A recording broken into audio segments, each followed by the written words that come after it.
de las emociones, porque, bueno, todos sabemos intuitivamente qué son, pero no está tan claro cómo surgen o cómo se producen en nuestro cerebro. Y bueno, más que cerebro, diría en nuestro cuerpo, ¿no? Porque también hablas mucho de esa relación cuerpo-mente y cómo nuestro cuerpo participa también en la formación y el procesamiento de las emociones. Sí, esto es uno de los, el tema principal que yo investigo es cómo pues la actitud influye en la relación del cerebro con el resto de los órganos. Como por ejemplo cuando empezamos a observarnos a nosotros mismos mediante la meditación, cambia la relación entre el cerebro, la respiración, el corazón, el intestino. Entonces, uno de los campos más bonitos, fascinantes que hay es la relación que tiene el corazón con el cerebro.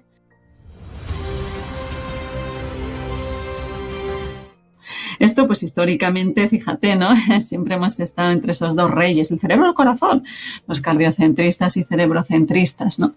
Pero hoy en día se está devolviendo esa importancia que ha tenido el corazón. Y sobre todo el corazón tiene mucha implicación en todo lo que es la percepción, cómo percibimos al otro, ¿no? Cómo percibimos el mundo. Pues parece que cuando el corazón y el cerebro se coordinan, se comunican, pues por diferentes vías biofísicas y bioquímicas, nosotros tenemos, se ejerce esa comunicación y eso influye en cómo percibimos lo que está pasando. Entonces, cuando nosotros estamos percibiendo lo que sea, cualquier cosa, lo que vemos es que la emoción está siempre presente. Entonces, una de las influencias más fuertes que tiene el cuerpo sobre los sistemas emocionales es a través del corazón. Hemos hablado antes de la amígdala, que es esa zona del cerebro más involucrada, en la que más se activa cuando tenemos una emoción. Pues la amígdala recibe mucha influencia del corazón. Cómo está nuestro corazón, cómo está latiendo, cómo es su variabilidad cardíaca. Y esto es maravilloso porque, no sabemos cómo influir directamente sobre nuestro corazón. Se sabe que la salud cardiovascular influye en todo lo que es la cognición y la prevención de enfermedades neurodegenerativas, ¿no? Pero cómo influye, qué tiene el corazón y qué le dice a los sistemas emocionales es un misterio. Yo creo que los siguientes años serán fascinantes en ese descubrimiento.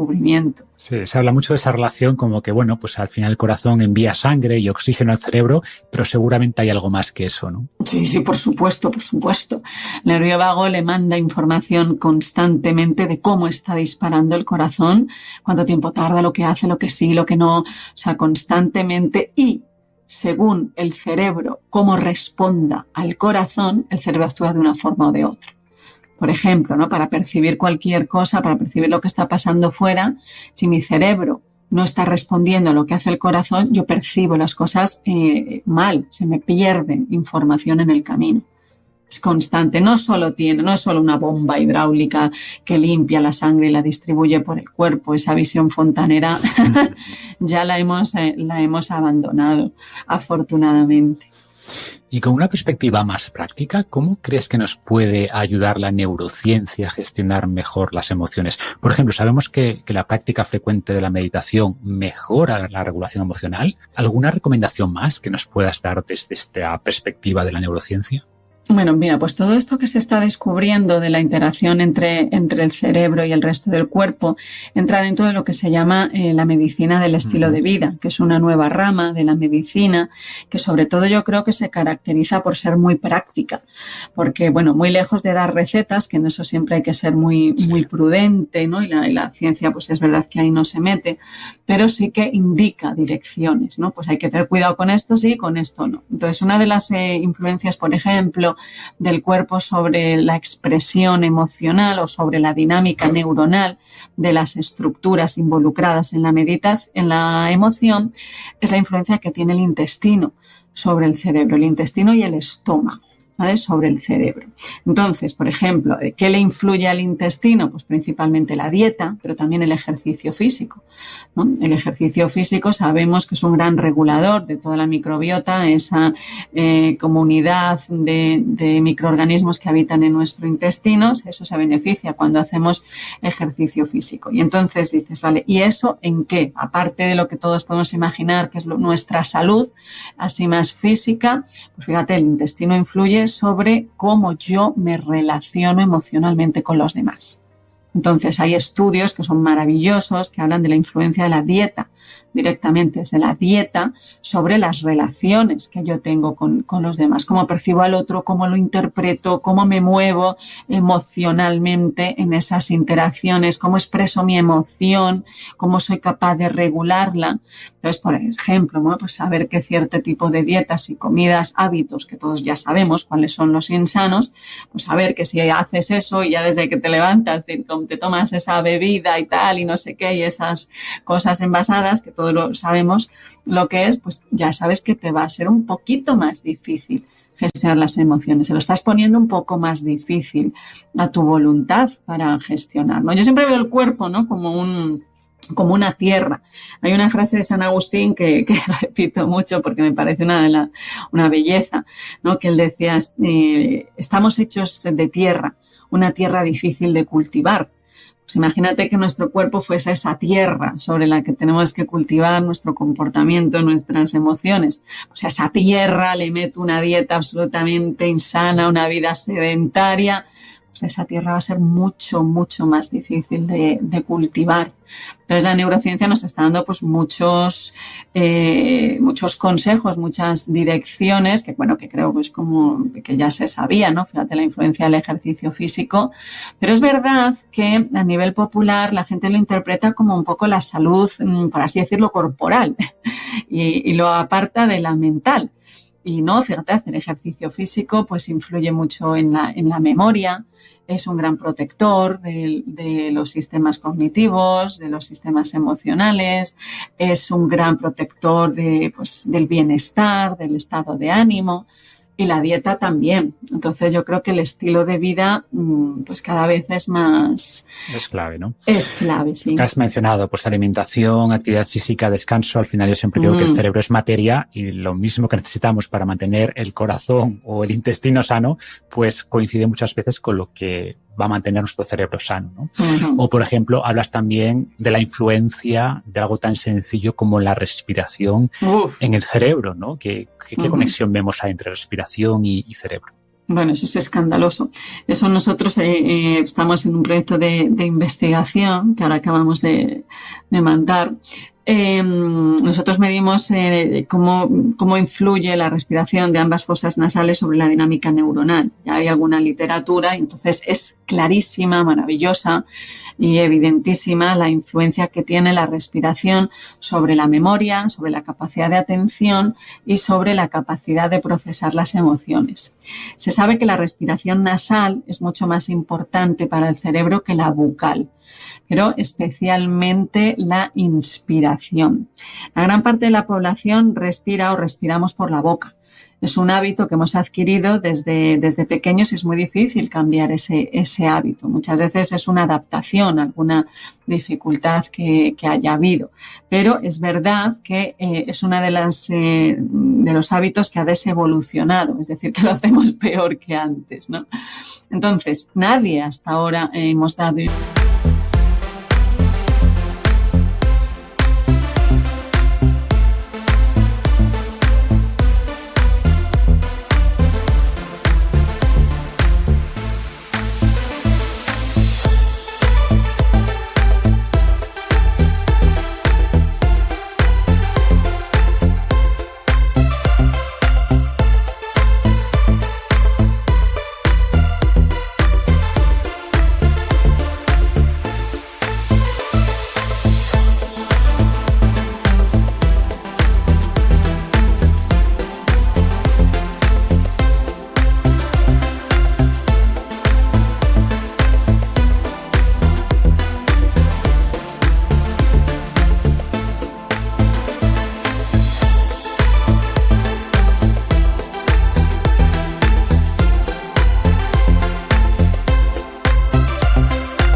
importancia a cómo respiramos. Vas al médico y nadie te pregunta cómo respiras, ¿no? Un psicólogo, nadie te dice cómo respira usted. Pero, sin embargo, pues todos estos descubrimientos están haciendo que se empiecen a diseñar protocolos clínicos y de diagnóstico basados en cómo respiras. Entonces, pues a lo largo del día cada uno, yo es algo que hago pues desde hace 4 años que estamos en nuestro proyecto, era un poco ya obsesivo, a ver cómo respiro ahora, a ver cuándo me levanto, por qué fosa nasal respiro más, a ver cuándo estoy nerviosa, a ver cuándo tal. Y es increíble porque la respiración se hace eco de cualquier cosa. O sea, no hace falta que yo te dé un susto y que haya una situación ahí muy alarmante para que tu respiración cambie. Cualquier cosa. Ves a un amigo, lo que sea, la respiración se hace eco. Pero no solo es que se haga eco, sino que como tú respires, el cerebro lo interpreta para dar esa expresión emocional. ¿Vale? O sea, que entra parte, es parte activa de esa orquesta. La respiración es uno de los grandísimos redescubrimientos, ¿no? que estamos haciendo. Y además, fíjate que es quizá a la que tenemos acceso de forma más directa. Porque el corazón, vale, a ver cómo lo modulo. El intestino, pues sí, sabemos que le influye la dieta, tal, pues son muchas más cosas, ¿no?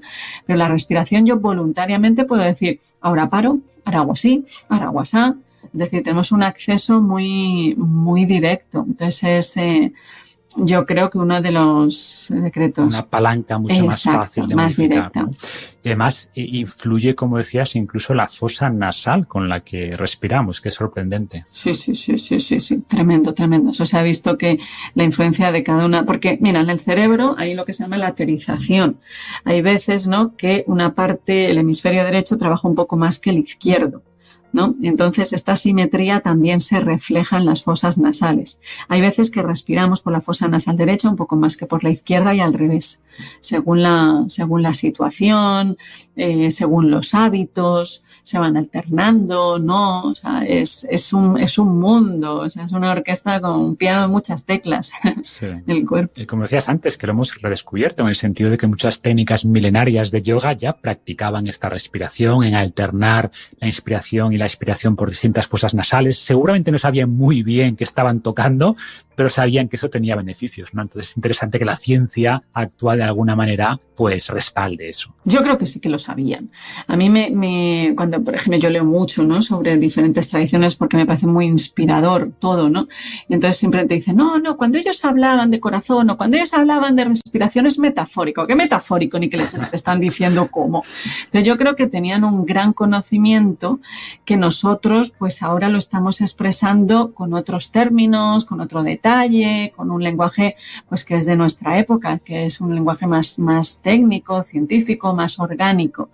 Pero se ha dicho en todas las tradiciones, siempre lo asociamos a lo mejor al hinduismo porque es lo que nos ha llegado más, ¿no?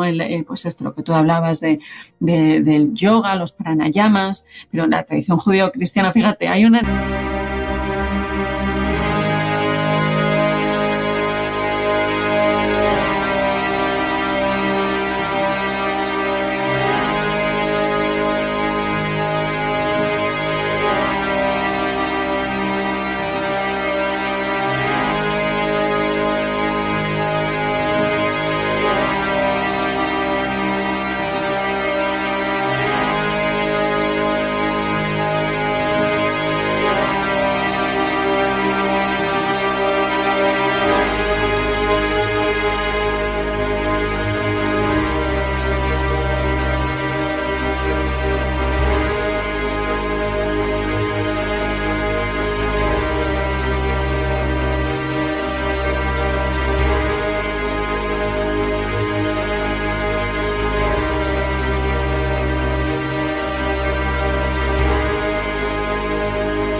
detalle que es fantástico, ¿no? En que hay una expresión en hebreo y también en arameo, donde se refiere a la persona de nariz larga, es una persona de espiritualidad, es una persona de reflexión, es una persona filosófica, ¿no?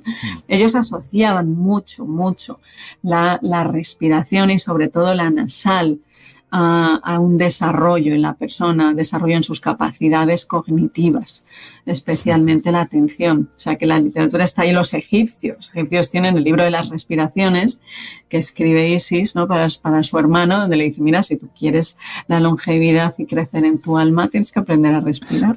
Interesante.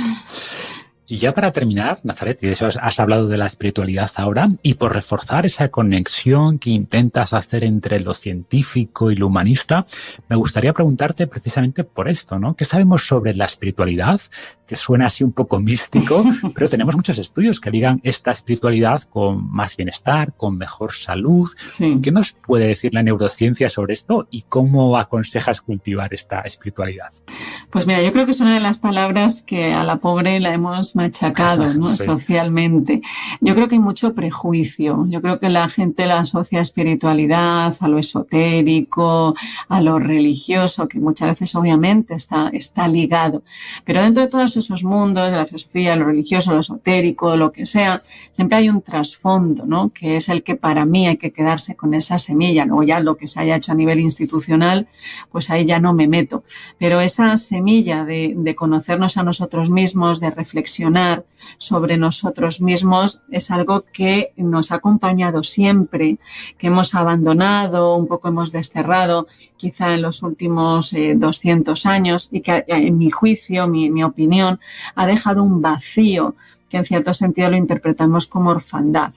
Yo creo que son preguntas que siguen ahí, que las formulamos de otra forma. Pues ahora lo que yo veo es que tendemos a anglicismos, ¿no? Decimos lo mismo, pero en inglés porque nos da como vergüenza, ¿no? Entonces yo creo que hay que perder ese tabú, de decir, vamos a reflexionar sobre nosotros, vamos a recuperar esa capacidad innata que tiene, yo creo, el ser humano de reflexionar, de ser curioso, de lo que llamábamos filosofear, ¿verdad? Sí, que está en nuestra tradición. Y fíjate, la tradición mediterránea, madre mía, si no tenemos la filosofía en la sangre.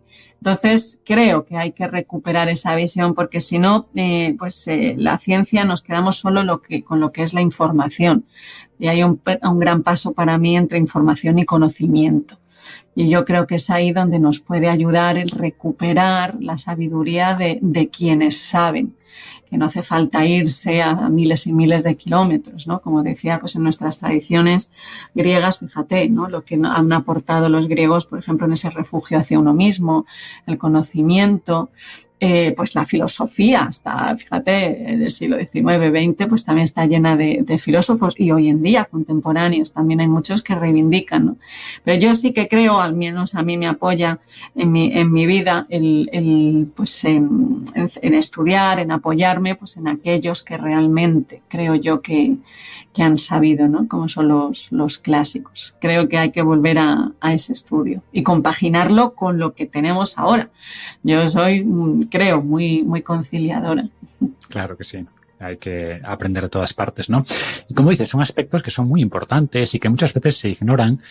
O yo, por ejemplo, escribí hace poco un artículo sobre el efecto en la salud de tener un propósito. Y la evidencia científica es bastante clara, pero a mucha gente les suena raro, ¿no? Lo ven todo desde una perspectiva puramente fisiológica, pero ese componente de mente, de espiritualidad, pues influye de manera profunda en nuestra calidad de vida. Y por eso pues, la trascendencia, ¿verdad? Esa pregunta. Exactamente. Mira, Víctor Frank decía, no se pregunte usted por la felicidad, pregúntese por los motivos para ella, ¿no? Tal cual. De hecho, Víctor Frank fue uno de los iniciadores de este componente del propósito. También decía eso de que podemos soportar cualquier sufrimiento si tenemos un motivo, si le damos un significado a ese sufrimiento, ¿no? Estos elementos son clave, ¿no? Y por eso que haya gente como tú que está intentando, pues eso, como dices, compaginar o buscar la conciliación entre estos mundos, me parece tan importante esa labor que haces. Así que nada más, gracias de verdad por tu tiempo y hoy seguimos en contacto. Nazaret. Muchas gracias, Marcos. Un beso a todos.